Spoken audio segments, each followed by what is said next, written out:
એક ગામમાં એક વેપારી રહેતો હતો. તે મીઠાનો વેપાર કરતો.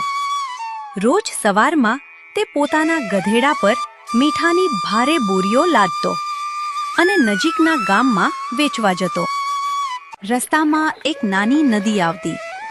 એક દિવસ ગધેડો નદી પાર કરતો હતો.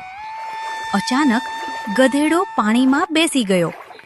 મીઠાની બોરીઓ ભીંજાઈ ગઈ અને મીઠું પાણીમાં ઓગળી ગયું. બોરીઓ હળવી થઈ ગઈ. ગધેડો મનમાં ખુશ થયો.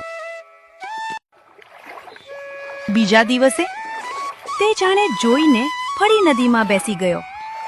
ફરી મીઠું ઓગળી ગયું અને ગધેડો ખુશ. પણ વેપારી સમજદાર હતો. તેને ગધેડાની ચાલાકી સમજાઈ ગઈ. ત્રીજા દિવસે વેપારીએ મીઠાની જગ્યાએ કપાસની બોરીઓ લાદી. નદી આવી. ગધેડો ફરી પાણીમાં બેસી ગયો. પણ આ વખતે શું થયું? રૂએ પાણી પી લીધું અને બોરીઓ વધુ જ ભારે બની ગઈ. હવે ગધેડો ઊભો પણ થઈ શકતો નહોતો. તે બહુ થાકી ગયો. પણ વેપારી તેને ડફણા મારતો જાય ને ગધેડો ચાલતો જાય. ત્યારે તેને પોતાની ભૂલ સમજાઈ. તે દિવસથી ગધેડાએ ક્યારે કામમાં દગો ન કર્યો અને ઈમાનદારીથી કામ કરવા લાગ્યો.